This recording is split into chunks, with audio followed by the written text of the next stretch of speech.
This is Film Don't Lie on A2D Radio. And as always, we are brought to you by Alonzi Travel, specializing in creating the vacation of your dreams at Disney, Universal, or wherever your heart calls you. Reach out to get a quote and start planning. My email is below. You'll see it in the ticker all show long. It's Charles at alonzi-travel.com.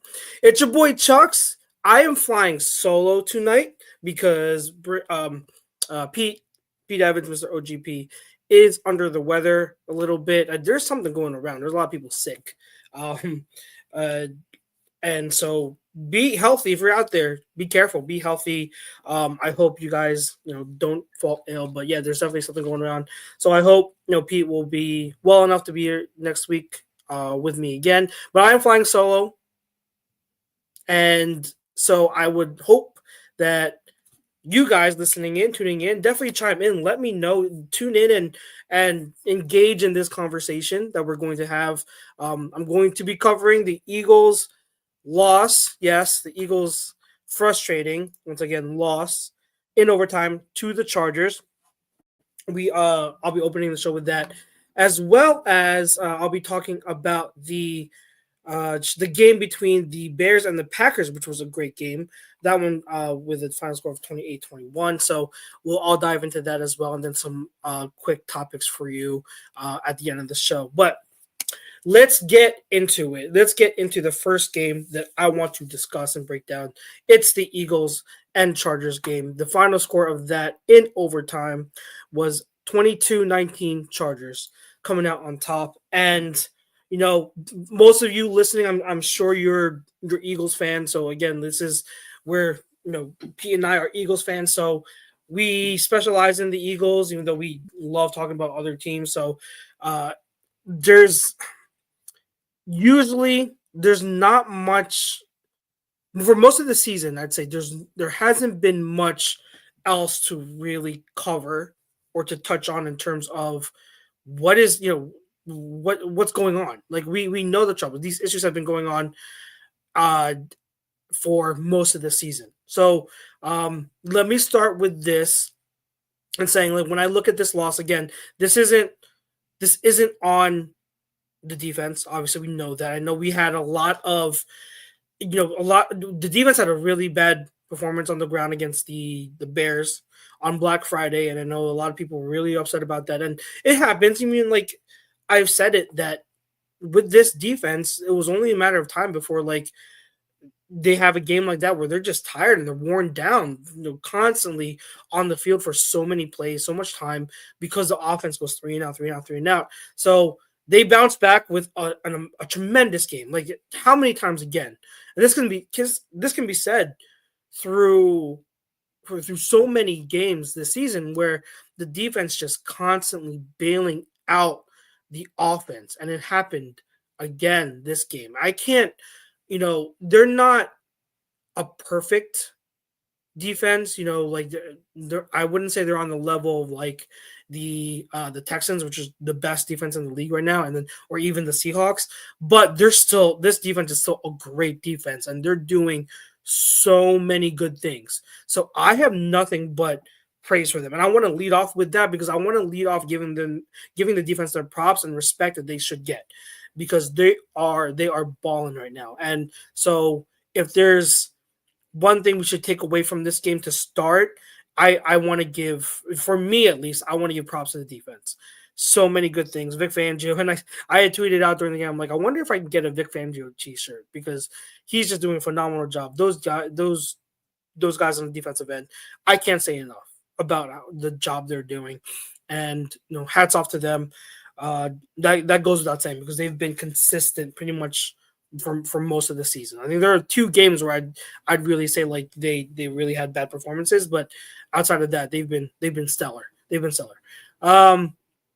But as for the offense, you look at that, and it's just like, for me, I think it's pretty obvious, and I'm not saying anything that's like outlandish when I say that Hurts and AJ Brown were probably the biggest culprits. And don't get me wrong, the whole offense, everyone involved deserves blame. And when things are this bad, it's never just one or two people. It's so many parties. And I've said this again, like for the millionth time, there's so many issues with this offense. So almost everyone is to blame for the offensive struggles.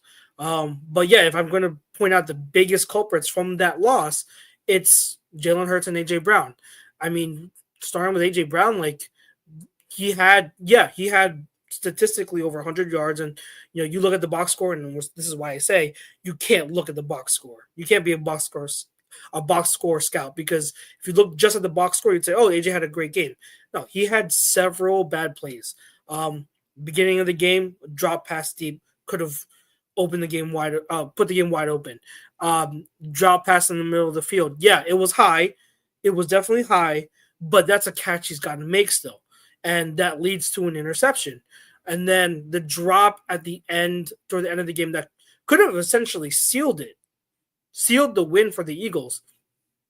Another bad drop. Another bad job. And I know that the corner made a good play on it, but still, like, we've seen AJ make those types of catches before, even through contact. I mean, he's AJ Brown. He's strong. Like he's known to be a physical specimen because, like, he's so strong. So he's got to come down with that. So, like, horrible game by AJ Brown. And as far as Jalen Hurts, and I know there are this comment to kick it off, one of Hurts' worst games as a pro. It doesn't get much. Yeah, that was horrendous by Jalen Hurts. Really, really bad. And yeah, the one interception wasn't on him. I'd say even the one, where Devontae Smith stumbled and fell. Okay, that's not on him, but like constant throughout the game, missed throws, missed opportunities, just usual tendency stuff where he's just, not seeing the whole field and breaking the pocket when he doesn't need to. He really struggled. The one interception to, I think, hand the defensive tackle that dropped, he just completely didn't see him. Didn't see him, that first interception. And then he comes up with the fumble recovery, and then he fumbles that. So two turnovers on one play for Jalen Hurts. And then I'll get to this. I'm going to break it down, but like that last interception in overtime, just you can't do that. So horrible game by Jalen Hurts. Just he could have had more interceptions. That he had that one against cover 2, and it hit the ground just barely. So, but that could have easily been another interception. He's got to be better. And I'm sure he knows that. That's not saying anything groundbreaking there. So horrible game by Jalen Hurts. One of the worst games I've ever seen him play. There's no way around it. And I think that I also want to, if you followed me and listened to me on shows for a while now, you know my stance on Hurts. But if not, I'll touch on it again real quick. I don't land when it comes to Jalen Hurts. There seems to always be two extremes that most people fall on. Like, a lot of Eagles fans will crown him as an elite quarterback, like a top 3, top 5 quarterback. I don't see him as that. I don't see him as an elite quarterback in the likes of Patrick Mahomes, Josh Allen, Lamar Jackson. Lamar's having a down year, but he's also not healthy. I don't see him as that type of quarterback. But at the same time, there are a lot of people that put him as like the 15th or 20th, ranked quarterback in the league. I don't fall anywhere near that either. Those people who say, he can't throw, he's not great, he's constantly being carried. I'm not on that end. You will find me, as usual, somewhere in the middle. I think Jalen Hurts, if I were to tier them, I like doing tiers when I do rankings. I don't like doing linear rankings. If I tier rankings, he's probably like somewhere in that tier 2. So if like the elite quarterbacks are tier 1, he's in that tier 2. Like, if you want to say like toward the bottom of tier 2, sure, but he's in that tier 2. He's, as when it comes to scouting and the way I've learned to do evaluations from the scouting academy, when it comes to players at the end, it's a matter of are they the type of player, especially with quarterbacks, do you win because of them or win with them? And to me, Jalen Hurts is someone you win with. And that's not saying anything outlandish because obviously we've won the Super Bowl with him. And the two Super Bowls he's played, he's been the best player on the field. So he's someone that falls into that win with category that will show flashes of win because of. But he needs like he, he's not the type of quarterback who can constantly carry a team and lift a team that's void of talent. He's not that type of quarterback, and he has limitations as a passer, and those get highlighted. Those get expanded on when he refuses to run or refuses, or if he's not capable of running the way he could years ago. So you take the running element out of that, and all of a sudden that element of passing that you need him to take the next step in, if he doesn't consistently take that next step, it makes him look even worse. So he's struggling, and I really, really, really um, don't want to overreact either way. Okay, like it's a game. It's a really bad game. He's had ever since the bye. He's struggled. He definitely has struggled, but I do still have faith in him, and I there's no reason I think for us to get over our skis a little bit here and overreact to them and say, oh, like it's time, like say anything like, oh, Tanner McKee should be starting. No, like he shouldn't be starting over Jalen Hurts. Uh, it's Jalen Hurts deserves the benefit of the doubt to turn things around, and so I still have faith in Jalen Hurts that he will turn things around. So keep that in mind. I'm going to get to some of the comments. Let's see. At defense 32, did that final play look like an RPO to you? Look like the O line was run blocking? I will break that play down, so I will come back to you and answer that question. Ray Miller, Eagles need to quit playing with their food, no discipline whatsoever, and I blame coaching for that. Not focused and very unprepared week after week. Fangio and Stoutland, only two credible coaches. Yeah. I mean, Stoutland, his O line hasn't been great, but he deserves the benefit of the doubt because he's been great for so long. So yeah, I absolutely get it. Defense 32 also says definitely looks like Sirianni isn't getting these guys prepared. It looks like that. It looks like they're the coaching is absolutely lacking. I've been saying that for a while now. He also says Vic made it a point to come after Herbert, and it worked all night. Yeah. Mystic Misfits says penalties biting us again, a turnover erased and a TD erased. Yeah, it's bad. It's bad. Greg Miller, only positive took away from that game was the defense, and the running game looks like it's taking off. Why would you throw 40+ pass plays against the league's number one pass defense? Which is stupid. Yeah, I mean you have to. I mean, I'll get into that in a little bit, but I definitely hear what you're saying. And the ground game didn't do some things well. Again, which I'll get to. Let's see. Feel like he, which I'm assuming you mean Hurts, might be pressing to make up for lackluster offense, falling back to 2023 problems. Yeah, I absolutely agree with that. I think that he's pressing like the game plan they had, and then him pressing to be more aggressive is definitely a factor. And he made some uncharacteristic throws in terms of being too aggressive, where he's got to reel it back in a little bit. But yeah, it does look like that. Defense 32 says he is who he is. It's good enough if the coordinator can play to his strengths. Yeah, and like here's the thing, like for once you get past that top tier of quarterbacks, right? That second tier, and I guess you can say some of the tier 3, it's the same for a lot of them, where they have their strengths and weaknesses. You have to have an offensive coordinator who's going to tailor to those strengths. So, I mean, there aren't a lot of quarterbacks where Jalen Hurts has his limitations as a passer, and you want to see him being a dual threat, right?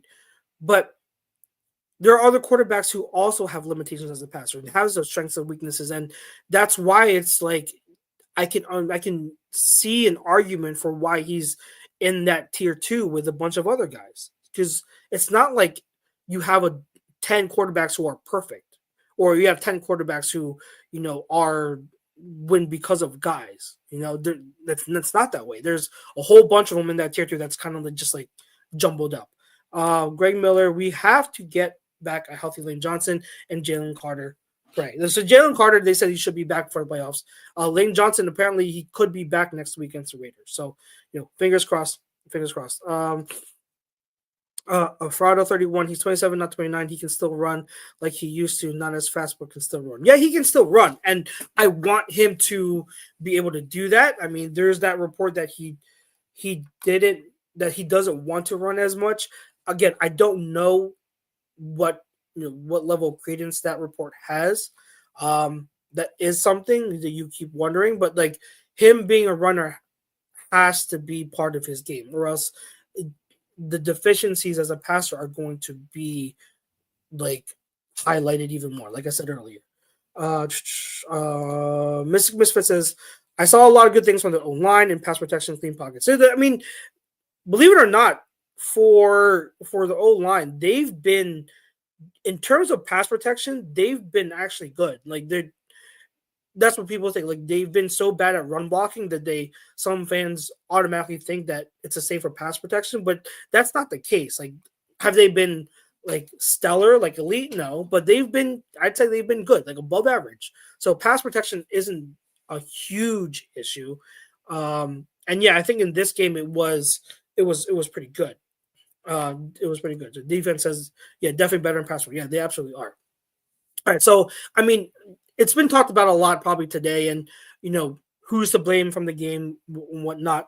And I will get into some of the things that that we can fix. But what did I see from the film? Because that's why you're here, guys, right? Like the show's called Film Don't Lie. You come to Pete and I for film analysis, what we see from the film. And let me say this.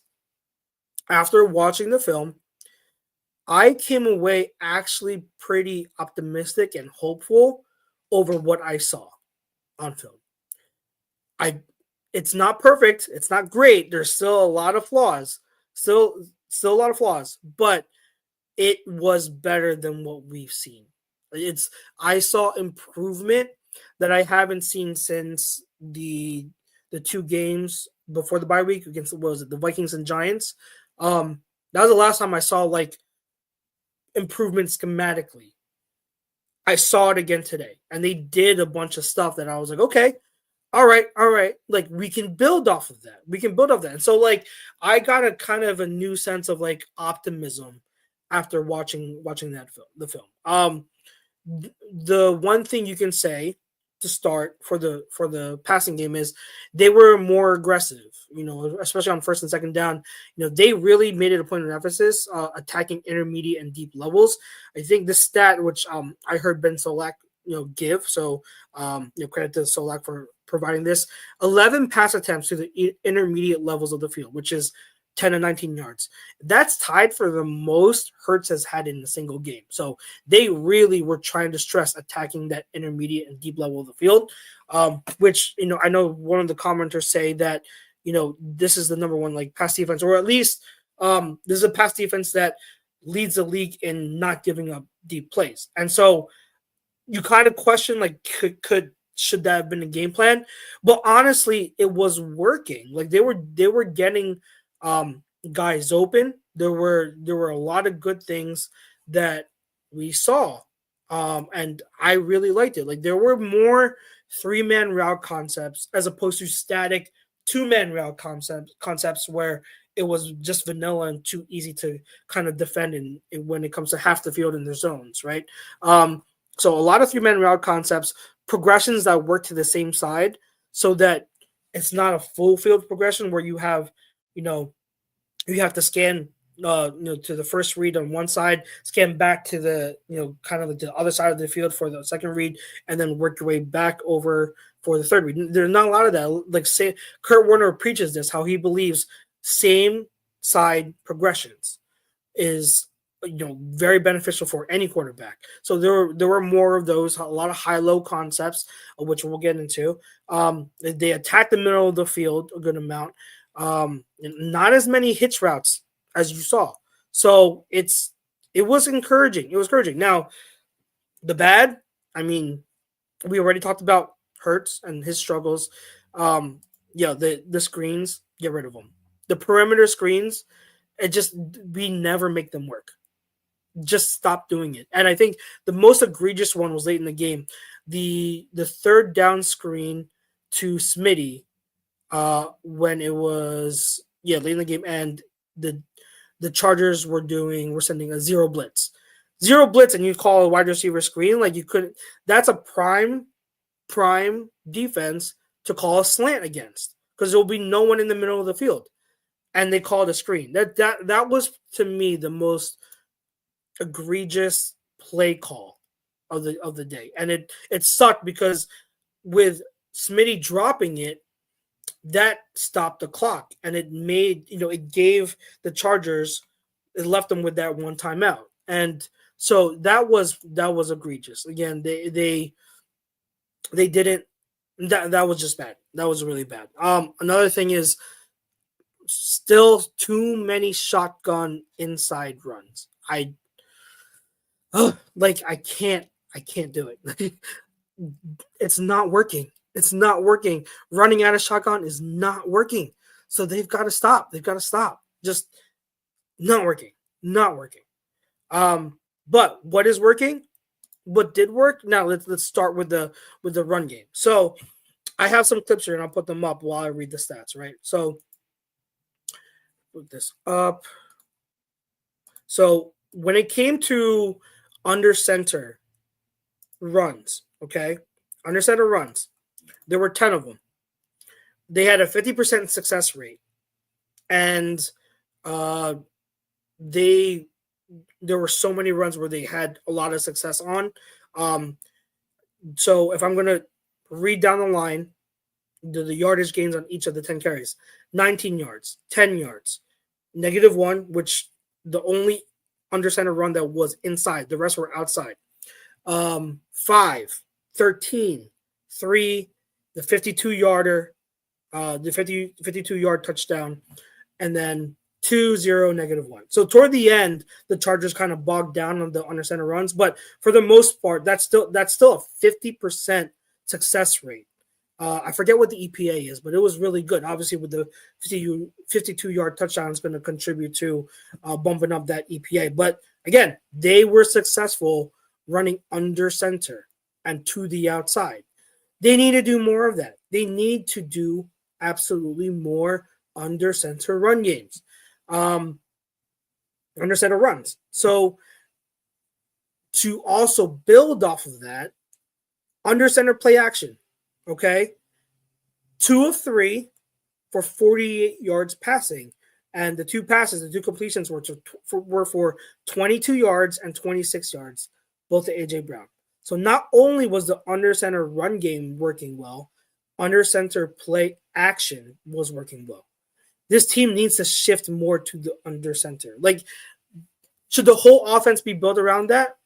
No, and that's fine, but I think it should be more than what it is. They're having success with it. So keep doing that. Keep doing that stuff where it's under center. So I really liked what I saw from that. Build off of that. Let's get to some other clips now. So I'm going to go to 2 plays in overtime. Before I do, let's get to more of the comments. Let's see. Defense 32 says sometimes no answer for the blitzes though. Free runners, no hot routes, which has been a problem for us. Yeah, I mean it's a problem for you. They don't have hot routes. I don't know. Like I wish I had an answer for you. Simplify it to one side of the field. High lows. Yep. And we saw a good number of that. Afrado 31 says only fears after changing the offense schematically those it will make them revert back to risk averse. I definitely understand that, and I hope that's not the case. I hope this wasn't a bespoke game plan for just the Chargers where they were attacking. They need to keep this up. I liked what we saw schematically. Keep going. Don't make it only for the Chargers. Continue this style of play calling and attack. So yeah, I hope they don't go back to being risk averse. Yeah. Okay, so let's get to some plays, guys. Let's do it. The ones I want to highlight, other than obviously the Saquon runs that I showed, um, are two plays in overtime. Okay, this was the third. I mean, this was the clutch throw to Smitty on 3rd and 16. It went for 28 yards. Right. This was undoubtedly 100%. This was the best throw of the game from Hurts. I could even argue you can argue that this was the I could argue this was the best throw from Hurts all season. If not the best, like absolutely up there. Phenomenal. So this is going to go to Smitty, as we say. This is during a 2x2 set, and as you can see, I circled and targeted Smitty up top, right? So you're going to have Goddard, who's number 2 to that side. He's going to run a hitch, and then Smitty's going to run a crossing route over top of that. And I want you to watch the linebacker, Deion Henley, number 0, right there. Okay? I'm going to pause it. Henley is playing and committing kind of just ever so slightly to Dallas Goedert, who's running that hitch. Again, Smitty, who's running sort of like a wrap route over top of that, is going to come on the in breaker. Look at Jalen Hurts. He's pulling the trigger now. This is fantastic anticipation. Like, where this ball gets placed could not be any better. The anticipation, the velocity, the placement on this was fantastic. So he's anticipating Henley committing to Goddard, and he's going to throw. Hurts is going to throw right to this window where somebody's going to be open. Right, boom, right there. That's phenomenal. I can't say enough. That's awesome. Awesome anticipation and ball placement by Hurts. And this goes, like I said, for 28 yards. That's awesome stuff. And I want you to keep that in mind when you talk about the defender. The one here is Henley, but the defender, when we're talking about who Hurts is anticipating, right? Who's anticipating going to be taken down and committing to an underneath guy, right? We're talking about high-low concepts in the passing game, and Henley commits to the low route here, which is Goddard, and then it leaves Devontae Smith on that wrap route open for 28 yards. Now, awesome stuff, awesome play by Hurts. And like, as I'm watching this game and he's continuing to lead this offense down the field, I'm like, he's in a groove right now, despite how bad he performed the rest of the game. He is doing such a good job of leading them down the field in overtime. And I thought I was like, I was ready for this for a touchdown, a game-winning touchdown. This is the interception, as we all know. Jahan Dotson's going to be, as I targeted him up top, you'll see him. Play a snap. This is, forget who asked it, but this is an RPO, as you can see. And that's the first thing here. Like, the line is run blocking, as you can see.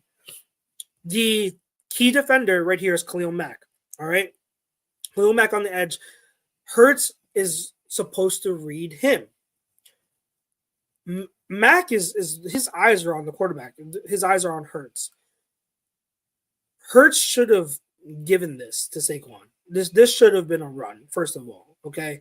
And that's the thing with it. Hurts, like, when it comes to RPOs, he doesn't always make the right read, make the correct read that needs to be there. So this should have been a run by Saquon, right? But no, Hurts is going to pull it.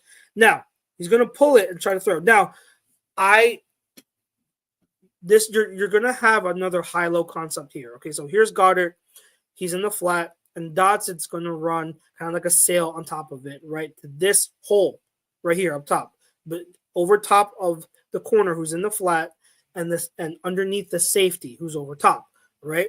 So that's the window. Now, I talked about before when Hurts is anticipating that defender, right, who's committing to the control route, right, the underneath route.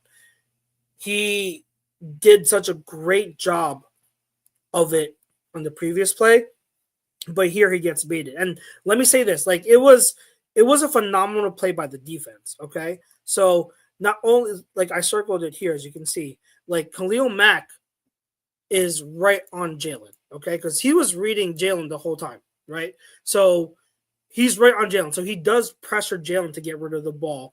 And you could argue make an inaccurate pass. But who's that? Cam Hart. Uh, yeah, Cam Hart, the corner who's supposed to have the flat. He actually, instead of committing to Goddard, he does a really phenomenal job of reading this. He is going to actually peel back, and that's what allows him to get a hand on the deflection or get a hand on the ball, deflect it, and then the safety, Tony Jefferson, is able to pick it off. So I understand what Hurts was looking at and what he was trying to do. It was a great play by the defense. I get what Hurts was looking at. In this type of situation, 1st and 10, you're in the red zone, the Chargers 17, you've got to have better awareness. Like the decision making on this, you have to be very careful. Live to play another down because you have a lot of time, you have the downs needed. So that's unfortunately that's what happened, and like I I wish he could have scored a touchdown here too, because if he had scored a game-winning touchdown, Jalen Hurts on this offense, this would have not totally erased, but it would have made up for all the struggles before earlier in the game. And it's tough to see, and it's unfortunate that he had those, but again, like I said earlier, really, really bad game from Jalen, and I wanted to see that touchdown drive.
Apologies, I had some technical difficulties. Apologies. Thank you for uh, sticking with me here. I had some issues with my mic and cam, so I just reverted back to my other camera and my other mic. Yeah, Greg, sorry, it was technical difficulties with my mic and my camera. So I was like scrambling to just get back to the thing. So yeah, sorry about that. But yeah, it's as I was saying. The Hurts. Be better. He's got to be better in that situation. I think he knows that. So the last thing I want to talk about, right? The last thing I want to say regarding the Eagles, okay? The last thing I'll say here is that um, I said earlier how I do have some optimism when it comes to the offense moving forward because we saw some good things schematically. Do I think it's going to be enough? Do I think they can fix enough to repeat again? I don't think so. If I'm going to be honest, I don't think. I think there are way too many issues overall for this offense to get back to the Super Bowl and repeat and to win again. And I hate saying that, but that's just being realistic. Looking at the other NFC teams, especially the Rams, like I just there's too many things to fix. But looking at this film and sitting on it and looking at the situation, I still do think that if you adjust expectations, I think there's still definitely hope to absolutely win a division, win the NFC East, and to also come away with like a playoff game win. In the first round, maybe second round, but I think that there are things that can be fixed enough to where we can still win a playoff game. I'm gonna go actually down the list. I made a list, well, two lists, two different categories. Things I don't see getting fixed this season, and things that I have some hope will get fixed. All right, so the first thing, things I don't see getting fixed this season, I don't think the offensive line run blocking is going to improve whatsoever. Well, I'll say with Lane Johnson coming back, I think it can improve, but that's not saying much because it's been so bad. I don't think it's going to ever get to the point where it's going to enable this run game to be dominant like last year or even really, really good. I don't see the run blocking getting to the point where the run game is dominant again. Snapping the ball late in the play clock. I don't see that. For some reason, that's a thing it's been a thing for years, but it's so bad this year. I don't know why. So I don't see that going away. I don't see that going away. Sequencing plays to where they build off the success of one play. That's a thing that comes with experience and detail and knowing what buttons to push when and how to design certain concepts to build off each other and what's working and what's not working. That a lot of that comes with experience. So I don't see Patullo fixing that or getting better at sequencing. Talking about that, this kind of like bleeds into the next one, but marrying the run and pass game, like having looks where it's you have a formation and you have a look where you're running the ball out of it, but then a few plays later you're passing out of it.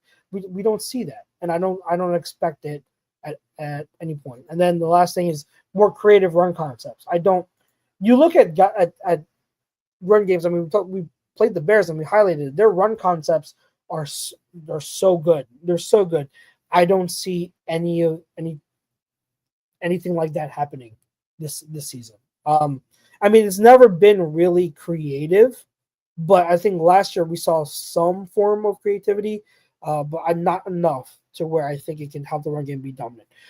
Now, things I have some hope will get fixed this season. A lot of stuff is things I already mentioned that we've seen against the Chargers that I think can persist. Working more from under center, we're having success with it. Do a little bit more. Have it be part of your foundation. Utilizing more under center play action, which for the most part has worked this year when we've gone to it. Continue using three-man route concepts. Keep doing that. High, low, all that stuff. Attacking the intermediate and deep levels, which I said. Accessing the middle of the field. I know that it's riskier in the middle of the field, and especially against the Chargers, it didn't work. It came, Hurts had the interception, but you got to keep doing it. You got to keep doing it at least a few times a game. Less hitch routes, which we saw, right? And then last, which I really, really hope they fix, less penalties. Just stop committing so many penalties. Stop. So those are the things I think can be fixed and have hope will get fixed this season. Let's hope we continue to see some stuff then that we can build off of. Let's go to Lazy booking, but hey, what's going on, man? Jalen's only only got like 2 to 5 seconds to read the defense before he has to snap it lately. I don't know why the huddle taking so long. I don't know why. We keep wondering this, why it's so late. Like it's not even 5 seconds is being general or generous. 2 sec, it's like 2 seconds or 1 second, and you're at such a disadvantage when you're doing that because the defense can read that and time their get off with that. And what's even more frustrating is they're breaking the huddle so late. So when you're breaking the huddle, getting to the line late, that gives you less of an opportunity to read the defense and make adjustments and make calls. Like I don't, and that's part of the reason why when we go no huddle, we've been better going no huddle because it gives Jalen time to read what's there and make adjustments. So yeah, I wish I had an answer for you. I don't know why that's a thing. Defense 32 says only chance is that they build momentum and gain confidence over the next few weeks with the easier schedule. And yeah, that's a big ask. But if there's going to be a game where you can use as a get right game and build momentum, this Sunday against the Raiders is a good start. Right, it's a good start. Afrado 31 says isn't breaking the huddle on KP though. He has to give the play call to Jalen. Yeah, it is on KP, and systematically, like that's something you can also put on the head coach on Sirianni because if he sees this, he's got to say, hey, like we gotta be quicker. But it's so lackadaisical. The operation is so lackadaisical. I don't know. I don't know why. I don't know why. So that's Eagle Stock. 40 minutes on Eagle Stock. I know that's we didn't have an Eagle Stock show on Monday because it was so late, and we had people sick. So I wanted to definitely dive into talk about some of that game. If you got any more comments or questions, definitely tune or like send them in the chat. I will definitely answer them and get to any questions you had. Defense 32, at least they stopped lead blocking with Calcaterra. Calcaterra was still on there in some place. It's driving me nuts, but man, like less Calcaterra, please. Please stop with Calcaterra lead blocking. I can't stand it. I cannot stand it. So yeah. I want to also get into the other game that was phenomenal. Bears Packers, and it has NFC implications. The Packers come out on top 21-28, and it was a phenomenal game. It didn't look that way in the first half. It looked like it was on its way to being a rout, but the Bears came out the second half, and Ben Johnson is he is so good at adjustments, and that's why in the second half the Bears came out prepared, and they were running the ball on the Packers, just yardage after yardage, just consistently grinding that defense down, and it turned into such a slugfest between two NFC North rivals. I was so entertained.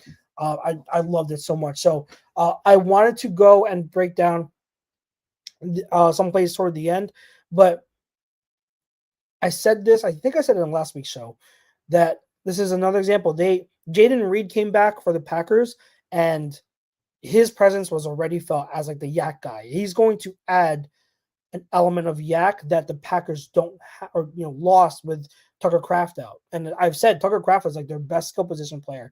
Jaden Reed coming back is huge for them. Absolutely huge.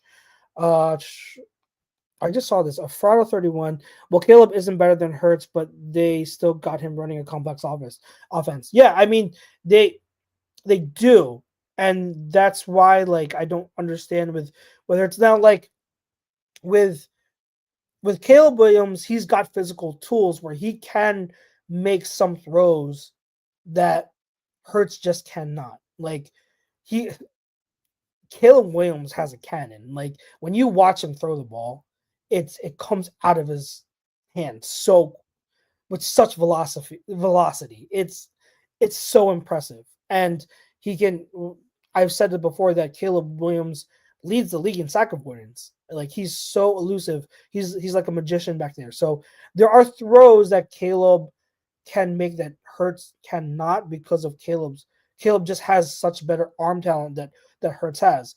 Hurts is more accurate. Yeah. The one thing of Caleb's game that is probably the biggest drawback right now is his lack of accuracy. Um, you know, Caleb is not accurate, and he's so inconsistent when it comes to that. So he's got to work on that.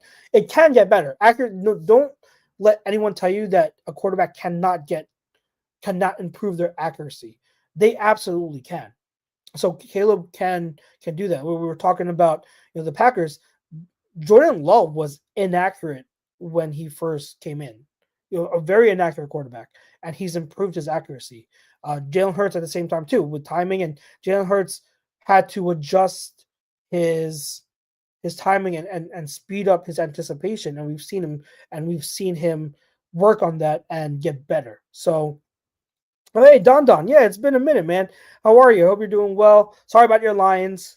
Yeah, no, but thank you, Lions, for beating the Cowboys. That was huge. Um, Don, you're not gonna like the topic I'm talking about right now. We're talking about the Packers and Bears, so I apologize. But yeah, Caleb makes throws that Jalen Hurts can't, and so that opens things up for Caleb to do certain things schematically that you can't with Hurts. So that's part of the equation there.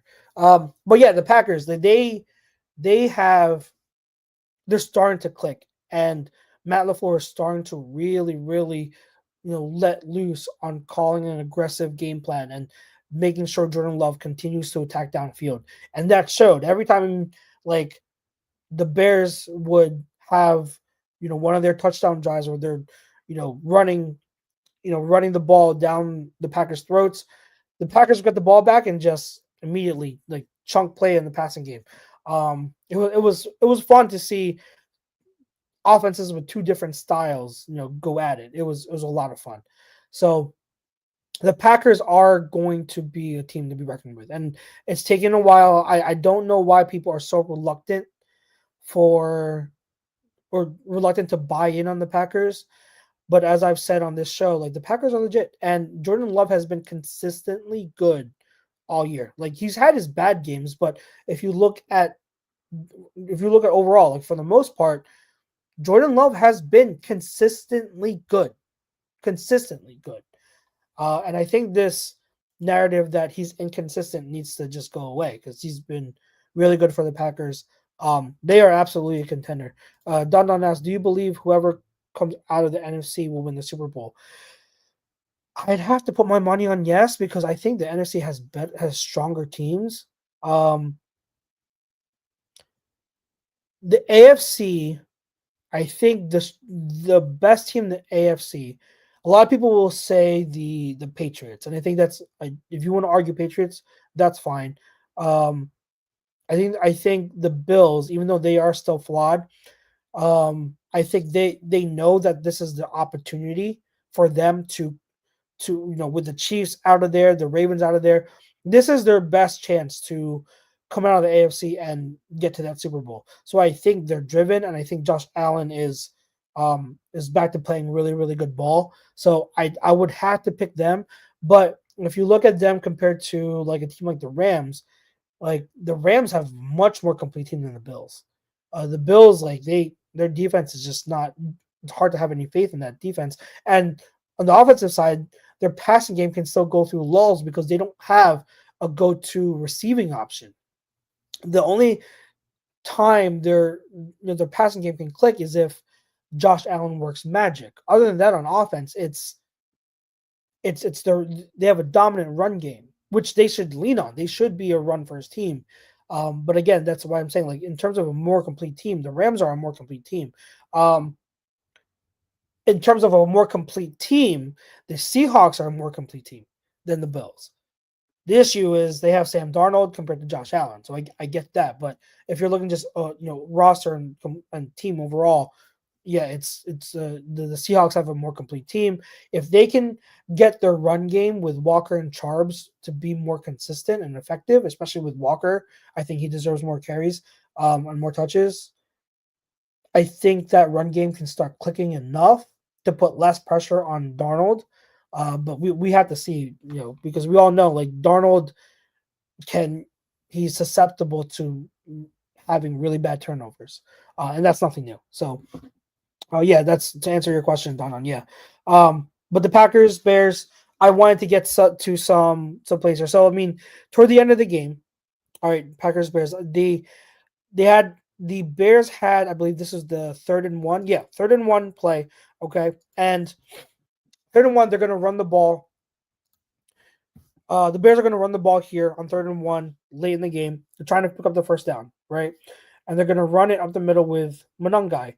And if you've seen Monungai, he is like he is my friend who covers the Packers, he called he called Monungai a buzzsaw with legs. Like he's so much power. And we saw that in this game. There's a clip of him. He absolutely runs over Edgerton Cooper. Like pop. Like it's so impressive. Why did he get stuffed on this run though for no gain? And I'll show you why. So on this run, Bears up the middle, like I said, they're gonna give it to Monungai. Wait for it. There you go. So Monungai's here. Now I want you to see, boom. So that he gets stuffed 0 yards. Now I'm gonna zoom in here. The edge defender, what's his name again? Sorry. The defensive end here, it's that is Enigbare. Yeah. Defensive end Enigbare. He's gonna come in and he's gonna be the one that stuffs Monungai.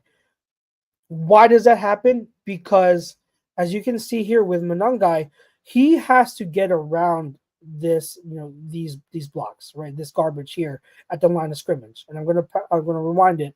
When with him having to get around that, he has to get skinny and look at his frame. He's not able to get low like he usually does when he's able to deliver that power, right? When you're a running back, that saying low man wins, right? You're able to get low to be able to have that leverage and deliver that power from your base. But because Monungai has to get around this traffic here, he has to be upright. Did you look at him here? You see that? He has to be upright. And because he's upright, when Enigbare comes in and lays the hit, he's not able to fall forward. Okay, so that's what happens. That's the whole reason why Nungai gets stopped. For a powerful running back, it doesn't matter what your frame is. If you don't have that leverage coming through the line of scrimmage, you're going to get driven back. And so, awesome play by the defensive end Enigbare here, which sets up, again, no gain, and this goes to 4th and 1. All right, so now that leads to the Bears' final play. Now, before we get to it, let's go back to the previous week. Bears at the end of the game against the Eagles. They're going to call this play. This was the nail in the coffin play. This was the play action pass to Cole Kmet, right? Play action, Kmet, deep, touchdown, game over. Okay? The Bears go up 23-9. The Bears against the Packers, they're going to call the same play, same concept. And what you're going to see here, Kmet, I highlight him, I have him circled, targeted, play action, and there you go. See? Now, here's the difference, okay? And I'll get to what a lot of people were kind of, criticizing Caleb for. But let me get to this first, okay? So, play action, there's Kmet. This is now when he's open. He is open. Caleb has to pull the trigger now. He's got the window. Throw it now. But Caleb doesn't. He waits for, it seems like, another 1 or 2 seconds. By the time he lets it go, Nixon is able to get back into the picture. But here's the thing, even if he threw it at that point, if this ball is put or placed toward the back line of the end zone more, Nixon still won't be able to make a play on the ball like he does there. If this is, again, place it more toward the back line, Kmet still comes down with this, I believe. I think there's a very good chance Kmet still comes down with this ball. But not only is the throw late, but it's underthrown. And that's what happens. And that's why the pick is thrown and game over. Now, a lot of people criticize Caleb also, saying he had DJ Moore. I I don't agree with that sentiment. One, the read is Cole Kmet. Okay, that's the read. Okay, so with Cole Kmet being open right here, the decision to throw to Kmet is the right decision. Okay, that's he makes the right choice. Now he's the ball's underthrown, like I said, and it's late. That's the problem. But the decision, the choice, the read is correct. That's fine. If you want to look at DJ Moore, he doesn't uncover. Like this is he's back here, right? So Caleb's gonna choose to throw.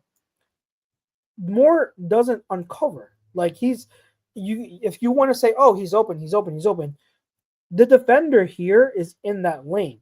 So Caleb would have had to change his angle and work around that defender to kind of squeeze that into this window here. Now, I've heard people say he should have waited. He should have waited. No, like by the time again, Caleb is under pressure too. He's got defenders coming at him. He doesn't really have time to just wait and wait. Okay. So if he waits for until DJ Moore gets open, that's that might be too late for him to make that throw. And again, he would have to change his angle to work around the Packers defender. So again, I this is on Caleb for making a late throw and an inaccurate throw. I don't think this is on Caleb for not throwing DJ Moore. That's the easy Madden take on it. If you're playing Madden, you say just throw to the open receiver. No, that's not how it works. As I've said so many times, it's so easy to just say throw it open. No, you have to think of reads. Komet is the first read, the initial read. He's open. Go with him. Throw the ball to him. It's just late and it's underthrown and interception. So another example of just he's got to play on time and with better accuracy. But I don't criticize him for not throwing DJ Moore. I have no problem with him throwing to Komet on that play. So that's my 2 cents. I know people will disagree, but that's how I see it. But Bears, despite the loss, they're playing really, really well, and I think they're going to they're on borrowed. I mean, they're on house money, right? House money. They've already exceeded the expectations that most people had. So they're playing really well, and I love seeing the development of Caleb Williams and seeing what this offense can do under Ben Johnson. That defense is bad. It's been a little bit better. The only thing that defense hangs their hat on is turnovers, and they generate turnovers. They lead the league in takeaways. So if somehow they can keep it up, and takeaways is sometimes it's volatile, so that's why like a little iffy on depending on takeaways. But if they can keep taking the ball away, that's going to go a long way into helping them make noise in the playoffs and come away with a win or two. So awesome stuff. Bears Packers, and we get to see it in a few weeks again. I'm going to be watching that with so much excitement. Don says, I kind of like the Panthers. I hope the Panthers win the NFC South. I really, really hope they do. I think they have so much moxie, and I'm rooting for Bryce Young. The run game is awesome, and the Bucks are reeling. So I am rooting for the Panthers to win this. So I have for no huddle. I had a couple topics, but I kind of for the second week in a row, I kind of wanted to wait on it because I wanted to discuss it with Pete. So I think I'm going to wait till next week. I'll mention it so you guys can, if you guys want to tune in next week and hear our discussion on it, you can. But the Chiefs with their loss to the Texans, they're pretty much out. I really like the Texans, what they're doing. They have that winning streak going. I hope they win the AFC South. But yeah, the Chiefs all but pretty much like eliminated from the playoffs, and it just goes to show that the Super Bowl hangover is a real thing. Like this is with the Chiefs. You know, I think there's a lot of stuff that you're gonna have to do this offseason, and I'll dive more into it next week with Pete.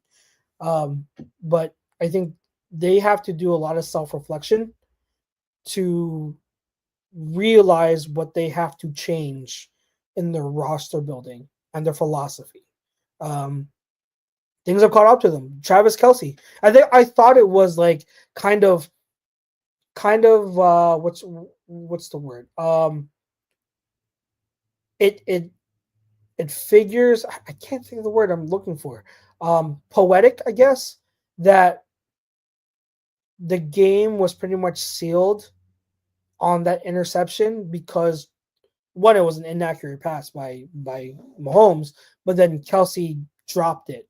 I mean, you usually see Kelsey make those type of catches, right? But he's unable to make the catch, bobbles it, and it leads to an interception. It's kind of poetic that the Chiefs season essentially ends on a play like that with two guys involved that have been, you know, that connection, that duo of Mahomes and Kelsey has been one of the best duos we've seen, and one of the best tandems we've seen. So it's crazy. It's crazy. Who knows what Kelsey's going to do?